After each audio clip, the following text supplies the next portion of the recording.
In this video, we're gonna be breaking down how to perform the cable chest press. This is a good movement, and I think it's better than the dumbbell chest press because you have constant tension throughout the entire range of motion, all the way to the full contraction of the chest. First thing we wanna do is we wanna start with the setup. With the cables, you want them somewhere around shoulder height, a little bit higher, a little bit lower, just depends on how you feel and how it feels on the shoulder. You wanna get the most chest contraction, so that's what you're really aiming for. Next part is the bench. You wanna make sure you have the bench pretty close to here. If you have really wide cable pulleys, it may make it harder for you in making sure the cables stay in line with your forearms. So you want to set somewhere in the cable crossover. If you have wider pulleys, you may just need to put the bench out a little bit further. To get set up in the cable chest press, what you want to do is you want to keep the weight close and pull it in one at a time. You can also start this from standing up. It doesn't really matter. Now, like I said, the main thing you want to think about is you want to make sure that the cables are in line with the forearms the entire time. If the cables are really wide and we're pushing like this, it's not going to be constant tension. You're just going to have more compression on the inside of your wrist, maybe a little bit more elbow compression. So making sure the elbows and the cables are in line with each other. All we're going to do is press straight out,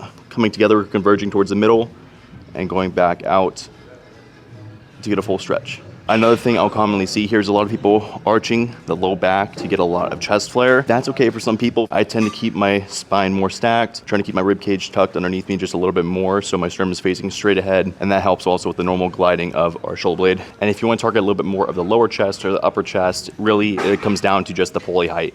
If you go for more high to low kind of press, you're aiming more for the lower pecs, a little bit lower to higher as we push up. That's gonna be a little bit more of the upper pecs.